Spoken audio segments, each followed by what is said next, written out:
یه لحظه وایسا. تا حالا شده ببین فکر کنی چرا کل اینستاگرام پر شده از عکسای دویدن؟ چرا اصلا همه میخوان بدون؟ این فقط یه ورزشه، یه راه درمانه، یه راه فراره، یا این همه ترنده مثل بقیه ترندهای دیگه؟ امروز اومدیم راجع به این موضوع گپ بزنیم که چرا دویدن داره تبدیل به سبک زندگی میشه و چرا این ترند شاید ترند درستی باشه.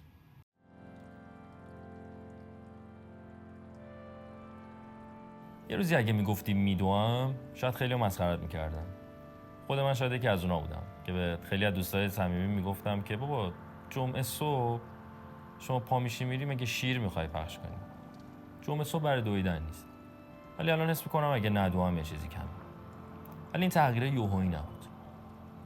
این تغییر به نظرم از زمان کرونا خیلی جدی اتفاق افتاد. تو روزایی که باشگاه‌ها تعطیل شدن، حال هممون خوب نبود، خیلی استرس داشتیم و فقط من بودم یه جفت کچونی و خیال. بعد کم کم این سبک زندگی وارد اینستاگرام شد. بعدش مردم میدن خب دویدن فقط یه ورزش ساده نیست. یه جور حس غروره. یه جور حس بی‌نیازیه. یه جور حس اثبات خودمون به خودمون. تو دنیایی که همه توی زمینه ادعا دارن، شما نمیتونی دویدن رو فیکش کنی. یا دویدی یا ندویدی. حالا میدونی چرا بعد دویدن حال خیلی بهتری داری؟ چون ذهن تشویقت میکنه. دوپامین رو آزاد میکنه تو بدنت.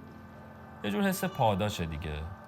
اینجوریه که تو با تنبلیت، با دردات، با خستگیات جنگیدی و این جنگ رو بردی. این جنگ با خودت از هر رقابتی قشنگ‌تره. چون تو تنهایی ولی از همیشه قوی تری. موقع دویدنه که میتونی به خودت بگی من هنوز هستم، من هنوز قویم، من هنوز میتونم جنگای زندگیمو ببرم. حالا وقتی قوی بودی و این جنگ رو یاد گرفتی، کم کم داستان میاد برای جلوتر. اول فکر میکنی کامل تنهایی، ولی میبینی نه. کلابایی که هستن، چالشایی که برگزار میشه، اپایی که آدما رو دور هم جمع میکنن برای ورزش کردن و تو کلی آدم دیگه میبینی که برای دویدن کنار هم جمع میشن. من خودم یکی از اون آدمام. من از ویلچر استفاده میکنم ولی هیچ خودم رو عقب‌تر نمیبینم. جلوتر هم نمیبینم ولی عقب‌تر نیستم.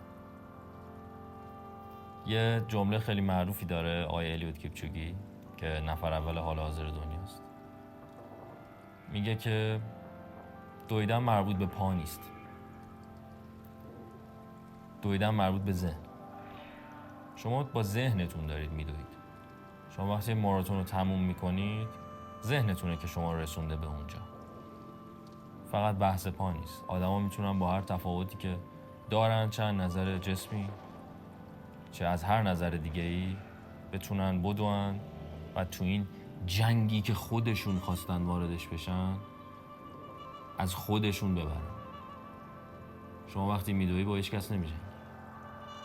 ما یه تیکه خیلی معروف داریم، میگیم تو مسابقه ها اون نفر عقبی نمیدوی که شما رو بگیره، شما هم نمیدوید که نفر جلویتون رو بگیرید. همه هستن برای اینکه رکورد خودشون رو ببخشن. همه هستن واسه اینکه اون جنگ خودشون رو ببرن و اون عدد خودشون رو بهتر بکنن.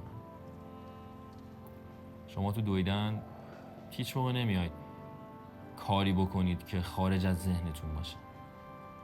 همه چیز در اختیار شماست. ممکنه تو دویدن گریه کنید. ممکنه تو دویدن اون جنگی که فکر میکردید هیچ موقع تو زندگیتون قرار نیست ببرید و چند بار مرور کنید. ممکنه بخندید و هر کار دیگه‌ای که دوست داشته باشید. چون اونجا فقط خودتی و خودت. درسته که گروه‌ها، چالش‌ها همه رو دور هم جمع میکنن، ولی تو موقع دویدن خودتی و خودت. و این خودت بودنه از هر چیزی اون لحظه ارزشمندتر.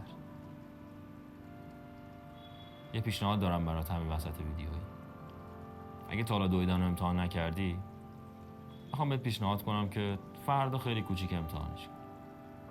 و هر نکته یا کمکی هم بود تو کامنت میتونی برای من بنویسی و من قول میدم که به بهترین شکل ممکن کمک کنم تا از نظر عددی و فیزیکی تو این بازی، تو این جنگی که برای خودت انتخاب کردی خیلی بهتر ببری. این جنگ خیلی قشنگه. گفتم اون حسی رو به تو یاد میده که تو چقدر میتونی آدم خفنی باشی، چقدر میتونی آدم مفیدی باشی. و اصلا جنگ بدی نیست. جنگیه که صلح درونی خودتو بهت میده. و به نظرم این نکته به شدت جذابیه که تو دویدن داری، چون تو خودتی و تو داری فقط با خودت رقابت میکنی. تو فقط داری دیروز خودتو به چالش میکشی که امروز بهتر بشی و این بی‌نظیرتری. همه ترندهای دنیا یه روزی تموم میشن، ولی بعضی‌هاشون هیچ موقع از بین نمیرن، چون ریشه دارن. دویدن فقط یه مود نیست. دویدن یه راه صادقه به تمام روزای شلوغ و پر از دروغی که داریم. یه راهیه برای برگشتن به خودم. پس تو هم اگه امروز حالت خوب نیست، پیشنهادم اینه که همین فردا شروع کن. از یه پیاده روی کوچیک، از یه نرم‌دوی ساده، از خودت. همه میدونن چون یه چیزی دنبالشون. یکی گذشتهش، یکی رویاهاش، یکی هم خودش. تو دنبال چی میدوی؟ مهم نیست ترند بعدی چی باشه. مهم اینه این یکی رو از دست ندی. این یه ترند درسته. از دستش نده. دمت گرم تا اینجا دیدی.